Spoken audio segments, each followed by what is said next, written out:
Magandang araw mga kaibigan. Bigyan natin ng reaksyon, opinion itong pahayag ni Mr. Larry Gadon tungkol kay BP Sara. Mas maganda daw mag-resign na lang si BP Sara. Grabe itong Larry Gadon ito. Ito, unofficial Ronald Bato de la Rosa supporters. Post nila. Sabi, Gadon, pinagre-resign si BP Duterte sa pwesto. Nanawagan si Presidential Advisor on Poverty Alleviation Secretary Larry Gadon na sana mag-resign na lamang si Vice President Sara Duterte upang hindi ito ma-impeach. Sa kanyang pahayag, sinabi ni Gadon na mas gusto niyang tumakbo sa 2028 si Duterte at matalo para mapatunayan na dinala lamang ng mga Marcos ang unity team noong 2022. Baliktad na yun. Kaya daw nanalo si BP Sara dahil dinala siya ni Marcos. So gusto niyang magtakbo si BP Sara sa 2028 para mapatunayan na wala siya talagang tao. Ito yung exact statement ni Mr. Larry Gadon.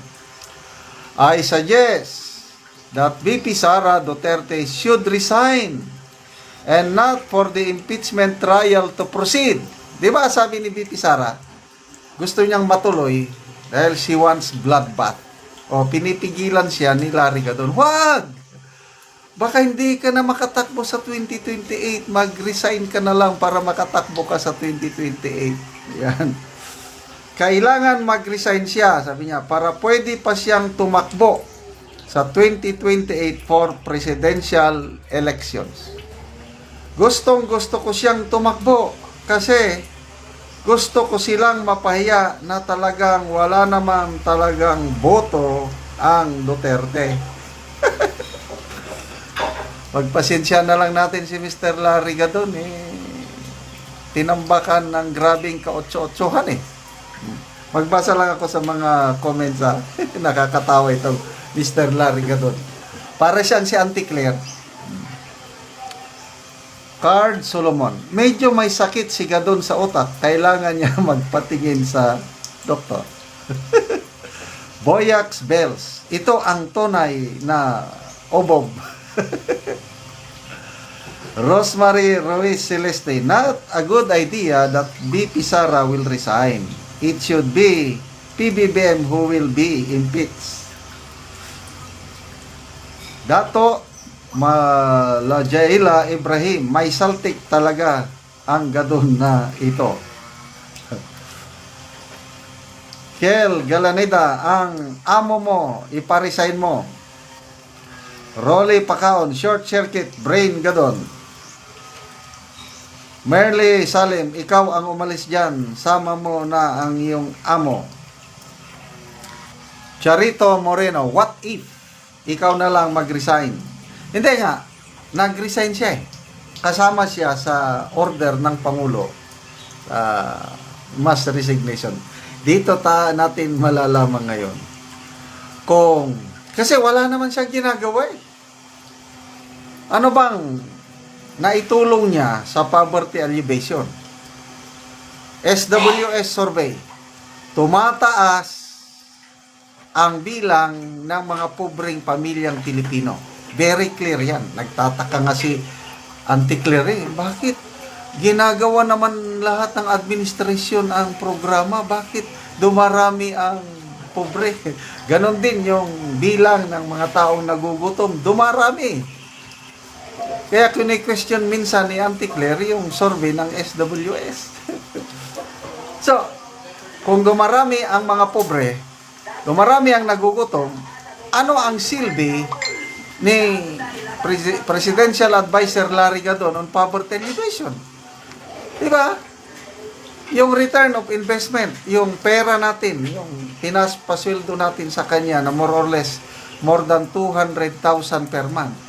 Sayang lang. Ngayon, pinaresign. Nag-resign siya. Wala pang balita kung ma-retain siya o hindi. Okay ha? Kapag tuluyan ng sinibak ni PBBM si Mr. Larry Gadon, papalakpak ako. Sasaludo ako sa presidente. Good job, Mr. President. Kung i-retain niya, yun na. Palabas lang ito. Kasi, ano ba ang qualification ni Mr. Gadon dyan na nailagay sa poverty elevation? Okay? O, balik tayo doon sa ano. Magre-resign na. Sigurado na manalo si VP Sara sa impeachment kasi nga, it's a numbers game ang impeachment. Nagsalita na si Senator Bato sa interview sa billionaire.com. We have the numbers. Sabi ni Senator Bato, more than 9 na ang bilang namin na mga senador na boboto sa acquittal ni VP Sara. Kaya everybody happy. Except sa kabilang kampo na natataranta sila. Except itong mga prosecutors na aburido na. Kaya nagpahayag si Attorney Laila de Lima. Hihilingin daw nila na mag-inhibit. Hindi daw sasama sa trial yung mga bias senators. O sino yung mga bias senators na tinutukoy ni Attorney de Lima? Di yung Duterte Black, 6 na yan Go, Bato, Marcoleta, Amy, Camille, sino to? Padilla. Yan, Duterte Black yan, 6, ang dami. Mag-inhibit, yes, pwede. Hilingin mag-inhibit, but depende sa desisyon ng senator judges. It's a numbers game. Yung nangyari sa US, yung unang term ni President Trump, inimpeach siya sa House kasi maraming Democrats doon kalaban ni Trump. Na-impeach siya. Makyat sa Senado. Pagdating sa Senado, despite overwhelming evidence against Trump, acquitted siya. Bakit? Kasamahan ni Trump ang mga Republicans sa Senado.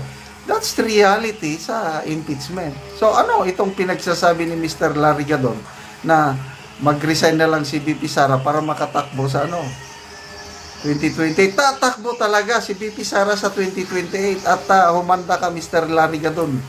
Ngayon pa lang napahiya ka na sa midterm election. Sabi mo, kiss of death. Yung sanib puwersa ni Senator Amy kay VP Sara, lalo siyang matatalo. O ano ngayon? Nanalo si Senator Amy dahil sa endorsement ng kanyang kaibigan. Di napahiya si Mr. Gadon. Kaya wala talaga binagsakan ng kaotso-otsohan itong taong ito. Okay, salamat mga kaibigan.